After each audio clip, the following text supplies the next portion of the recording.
Hi, and welcome back to Arno TV. I'm your lovable host Arno, coming back to you with another video. So, it's day number 2 today, isn't it? Day number 2 of the Davos shindig, where all the Schwab and his acolytes get together and plot about what's going to go on in the world for the forthcoming year, what we all have to endure. Okay, so I wonder who is going to be, delivering words of wisdom over at the World Economic Forum today. So shall we go have a look? Shall we go over to the World Economic Forum's YouTube site and let's see what words of wisdom Schwab and his acolytes have to offer? And let's also go and see who's speaking there today. I wonder who it's going to be. Let's go have a look, shall we? So what I'm going to do is going to turn the music down and we're going to see what Schwab and his acolytes have to say for themselves, okay? And then we're going to come back and talk about it. Frau Bundeskanzlerin Dr. Merkel, schön Sie wieder dabei zu haben, Frau Bundeskanzlerin. Normalerweise würden wir uns... Pleasure to have you with us. Normally we would meet in Davos, this time only virtually, but I do remember that last time you were in Davos, we were talking about how we can shape this world more inclusively, more sustainably. And obviously these two issues have gained even more of a priority due to the pandemic. And I think in the meantime, one can safely say that due to the virus, there is an increased necessity to strengthen the resilience of our economic and social systems. I would say that you have been able to guide Germany, Europe, the world, with a steady helm at the rudder. You have shown far-sightedness. You have steered this ship through the unruly waters of recent months. And obviously, we're looking ahead to your address, to your assessment of the present situation. Allow me to add, one of the goals of this meeting, of this virtual meeting, is to rebuild trust into our ability to shape the future. And part and parcel of this is obviously also international cooperation as one of the preconditions for doing just that. Madam Chancellor, a very warm welcome to you, and we're very much looking forward to your address. Thank you, Professor Schwab, and thank you, ladies and gentlemen. All of you at your screens. COVID-19 has changed the world, and that is also illustrated by this year's Davos format, which is a virtual one. In May, there is to be a physical meeting, but not in Davos, this time in Singapore. And I just, in my preliminary remarks to Professor Schwab, I said, I hope he's not going to swap the beautiful mountains of Davos for the duration with the skyscrapers of Singapore, although that is obviously a vibrant place in this world. Today, a year ago, I think no one would have thought that we live a pandemic this year, but some actually were sort of far-sighted enough. Mr. Shaheen, the head of BioNTech, was one of them who said that he decided in the year before that to actually change the format of the whole research program and develop an RNA vaccine against this virus. And what he contributed and many others contributed to enabling us to now have a vaccine only 12 months after, well, it shows that humankind is capable of such great scientific feats, is capable of doing groundbreaking research. And I think this shows the way out of this pandemic, although this is going to be a very arduous road, much of an uphill battle, much more difficult than many think.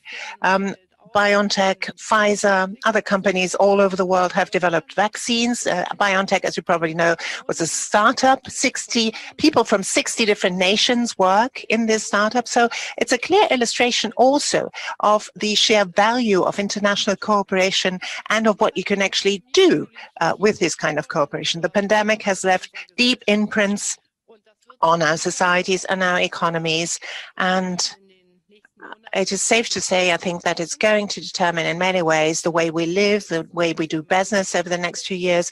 Hundreds of people, hundreds of millions of people have actually become infected.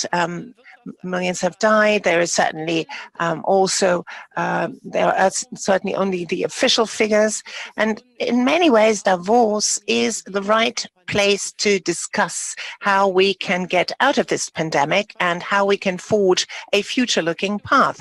Anything that contains this pandemic is obviously a good thing. It's not only good for the health of the people, it's good for the economic, for the social possibilities, for the cultural possibilities. You chose as a motto the Great Reset as this year's motto. I think, do we really need this Great Reset? That would be the question that I ask as a first instance. Or right, I'm going to stop this right there, because this address that Frau Merkel gives goes on for 40 odd minutes, so we're not going to listen to the whole lot of it. But you heard what she just said there. The the agenda that Klaus Schwab. What was the agenda of this year's Davos meeting was the Great Reset. And you hear her there saying, my first instance is to ask whether we do need a Great Reset. And that would lead you to believe that she's actually going to question it. But let me tell you what happens in this video. She goes on to list policy after policy, area after area, where she is supporting the Great Reset and the Fourth Industrial Revolution. And not only that, at the back end of the video, Schwab and her are back in a discussion, and Schwab boldly states that Merkel and his views on stakeholder capitalism are identical. Okay, this is where we're at with this group of people. So for those people out there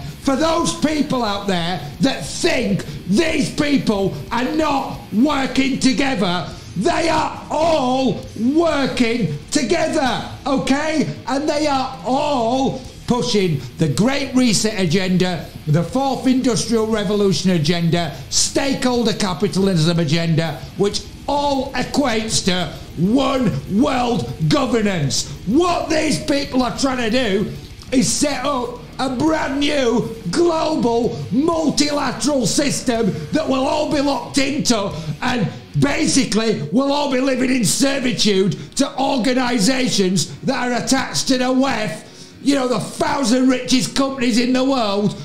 This is what these people are up to. And it's about time that people out there started, first of all, realising that these people are all working together. First of all, they are all pushing this agenda, all of them, and they are all using this pandemic to accelerate this agenda and push it all through. That is what these people are up to, okay? And there's no disputing it anymore, because they themselves are openly saying it, okay? And this is where we're at with this disgraceful, despicable group of people, okay? And I'll tell you what we'll do, just before we move on a little bit. Well, let's just have a look at some of the general comments that general members of the public out there are leaving Frau Merkel and Herr Schwab. Okay, let's go and have a read of a few comments. I wonder what people have got to say. Do you think it's going to be positive or negative? Let's go have a look. Get wrecked. 99% of the world's population would not go along with this. Well, that's very positive, isn't it? okay? I can't wait to go visit these billionaires' mansions and properties, since everything will be public property. Great work, guys. Am I actively watching you delete dislikes? Okay, this is what the people think about these people. You know, they're not popular. This idea that these people have got of this great reset and this, you know, one world government, you know, do people sound like they're receptive to it? I don't think so, okay? And this is where we're at with this disgusting group of people. And you know, at the end of that video, as I said, Schwab and her are in a little bit of a discussion again, and Schwab boldly sort of states that their views on stakeholder capitalism are identical. Okay, well, I'll tell you something about stakeholder capitalism. Let's just go over to this article here, and all the links for all the articles will be in the description. Now, let me just read you something here. This is in the Business Standard, and I'm going to leave the link in the description. Mahindra, Reliance commit to the WEF's stakeholder capitalism metrics. The metrics offer a set of universal, comparable disclosures focused on people, planet, prosperity and governance that companies can report on regardless of industry or region. Okay? And what this article is going on to say is the Mahindra Group and Reliance Industries are two Indian companies that have joined 61 other global firms to commit to stakeholder capitalism. So all these firms, they're all signing up to Klaus Schwab's stakeholder capitalism. You know, another couple of Indian firms here. Seems to be quite popular. Indian companies working with the World Economic Forum, doesn't it?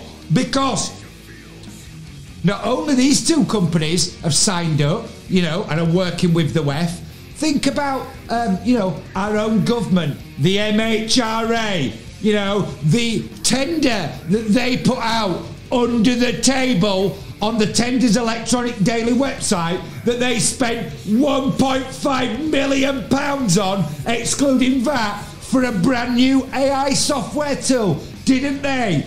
And that tool was to track all the huge numbers of adverse drug reactions that our government, the MHRA, were expecting to a COVID-19 vaccine. You know, and that company just also happens to be an Indian company, and they also happen to be working with the World Economic Forum. Now that's a coincidence, isn't it? I wonder if they're one of the other 61 other global firms that have signed up to you know, stakeholder capitalism. You know, what do you reckon? Do you think they'll have signed up to that? I think there's a good possibility, don't you? You know, maybe, you know, and here's an article in the Financial Times talking about another company, Ecolab, that commits to the World Economic Forum's stakeholder capitalism metrics. So, you know, all these people out there that think that this kind of thing isn't going on and it's all a conspiracy, well, you know, there's all this information out there to suggest otherwise. And just remember what the World Economic Forum, what they say about the Great Reset, just in case anybody's forgot. They regard this pandemic as an opportunity, don't they? And what do they say about this as opportunity? And I'll just like to remind everybody, this is the words of the World Economic Forum, not mine.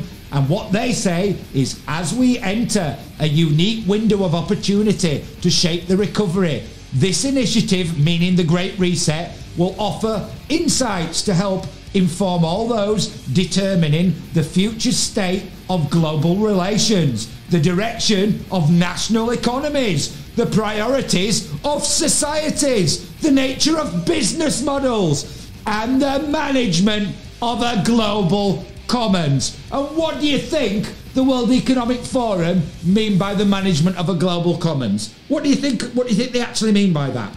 Well, let me tell you, because the World Economic Forum, they see not only themselves, but all these companies that they work with, the 1,000 richest companies in the world, and all the ones that are signing up to stakeholder capitalism, okay, they see these companies as global stakeholders, okay? and they also see themselves as a global stakeholder. But the World Economic Forum, not just satisfied with being a self-appointed global stakeholder, they also see themselves as the organisation that's in charge of it all, because they see themselves as a manager of the global commons, okay? This is what these people view themselves as, and this is what is going on. And it's about time that people out there start to recognise what these people are up to. So if you want to pretend, if you want to bury your head